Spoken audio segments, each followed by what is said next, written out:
Well, good morning. It's good to see so many of you today. Get your hymnals out. Second hymn is 93. Lay them on your laps. We only get to do this 2 more times, you know. One of them's right now.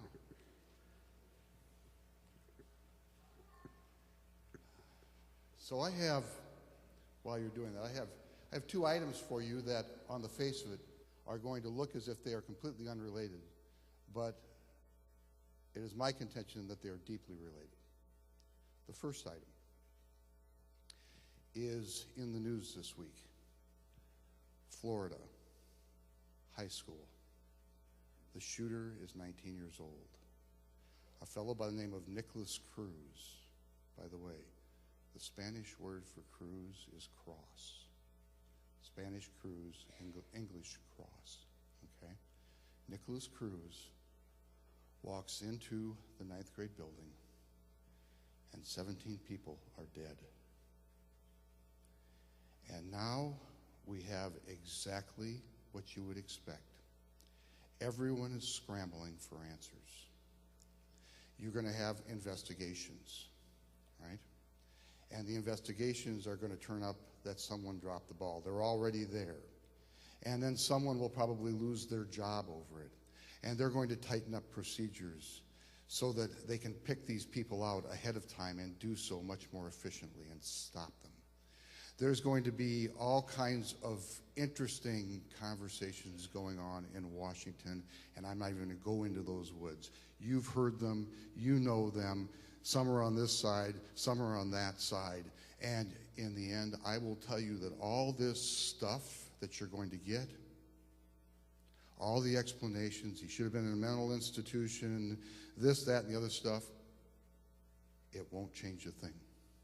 Because I can promise you that next month, next week, 6 months from now, a year from now, the same thing's going to happen all over again.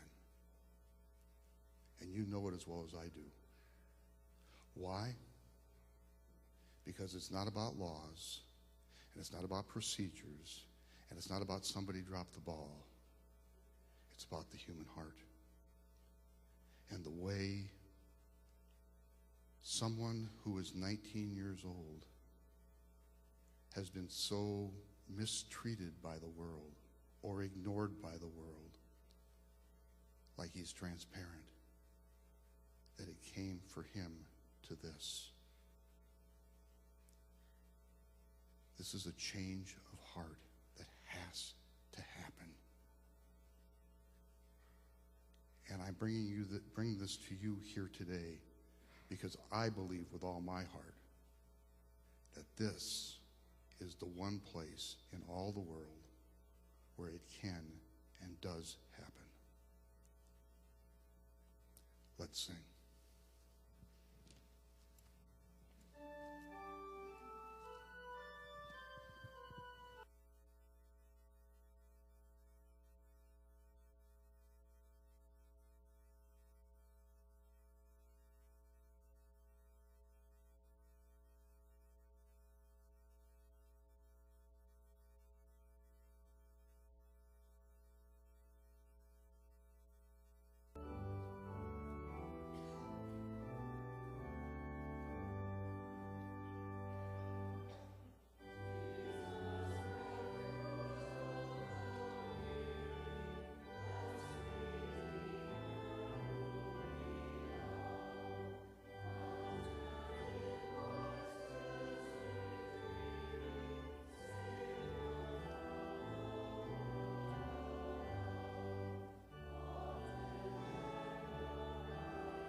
Item 2. And when I get done with item 2, you're going to wonder how in the world I'm going to put these 2 items together. Item 2. So on February 28th, I will have my last day here at St Olaf. March 1st, I will start at First Lutheran in Algona. And on March 1st, something's going to happen here that hasn't happened in 18 years, 17 and a half years. You will be without your senior pastor.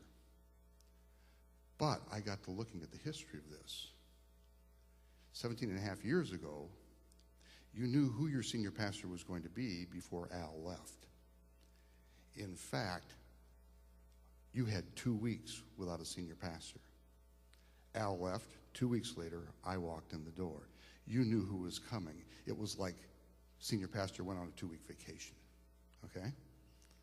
So I went back a little further and went back to Al's transition from Palmer Wold, 1984. 2 months. I'm guessing that before Palmer left, you knew who your senior pastor was going to be. And it's a little longer than a vacation, but you already knew. It's already slotted for you. There were very few unknowns, especially with Palmer, because so many of you knew him from Badger. Right? So I went back a little further. 1967. Okay, no, excuse me, 1984. 1984. George Larson to Palmer Wold. 2 months. You knew who was going to be your senior pastor before George walked out the door.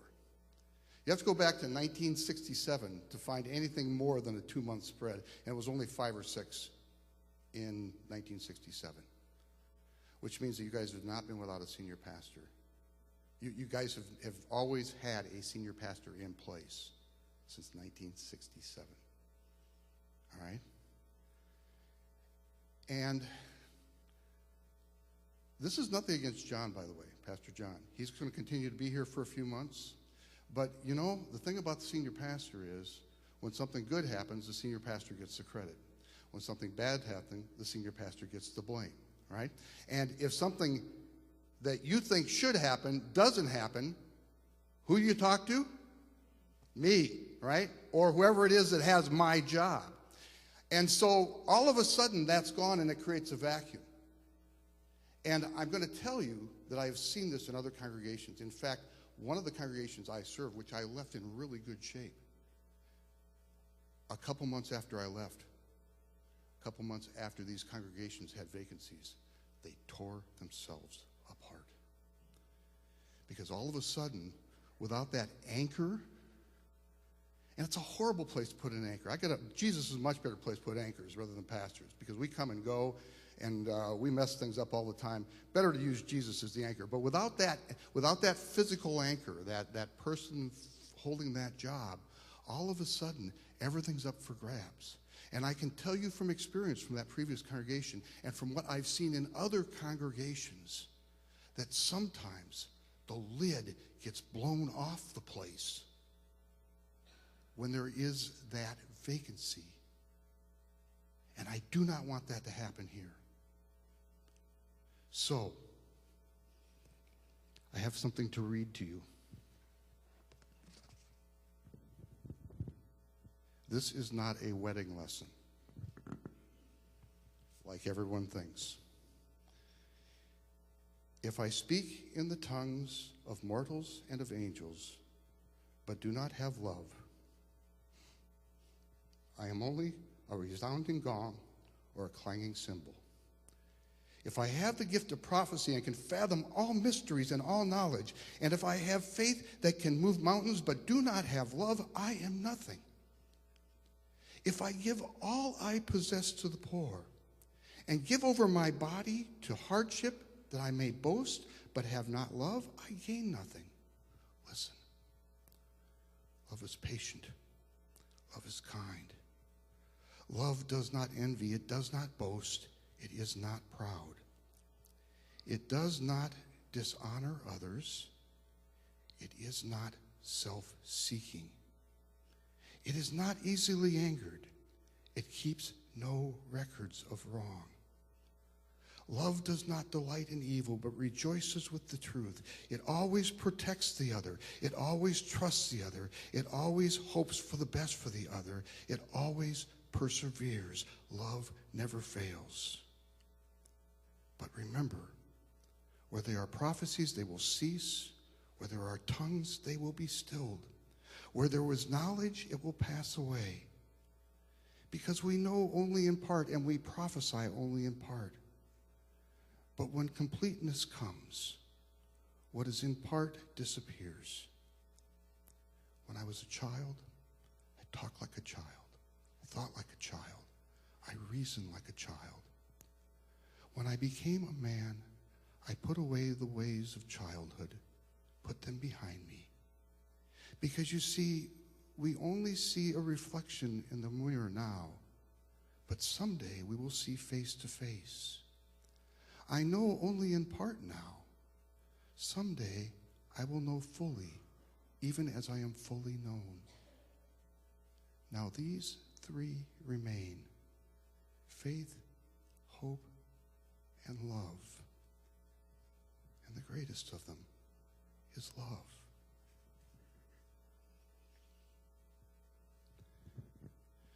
My friends, I want you to do what Jesus did for you. Turn to your neighbor. Turn to your friend. Turn to the person who you disagree with most in this congregation and put them above yourself. If everyone does that in this congregation over and over and over again, it will change this place. And you will be what God has created you to be. People who love each other as Jesus first loved you. Let's sing.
So what if 15 years ago,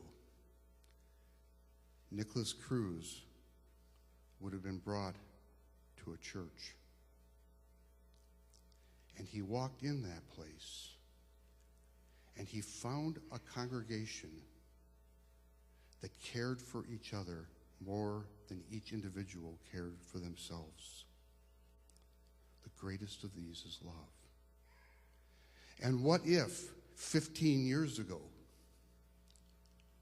someone saw Nicholas Cruz walk in the door, got down on their knee, looked at him eye to eye, and smiled, and showed him love that maybe he had never experienced before?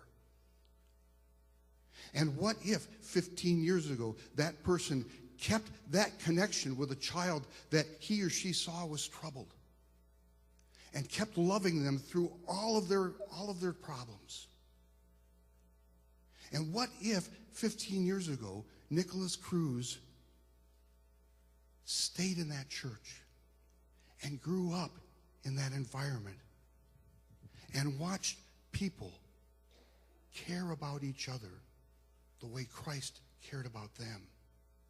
And he felt that love, and he knew that there were people that cared about him.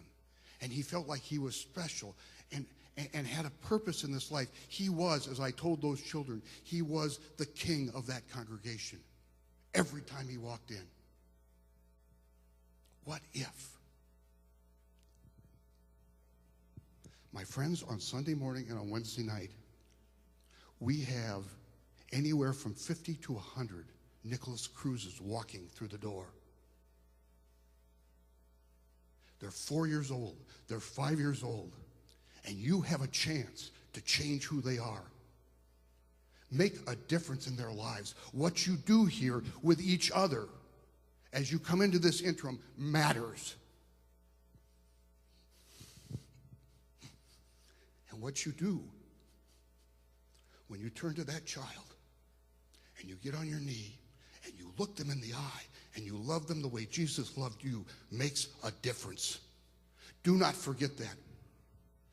This place needs to change this community. And it is not on the pastor, and it's not on the associate pastor, and it's not on the organist. It is on you. And it starts right here, right now, with the way you care for each other as you get through this interim. I love this congregation.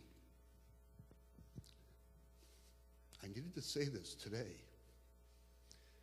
because next week I want to talk about the jewel of Jesus. But I needed to speak to you today honestly because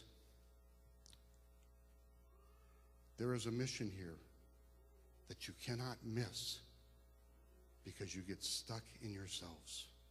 Not saying it's going to happen. I'm not saying it is happening. I just know how the devil works. Stay close to Jesus. Let him into your heart.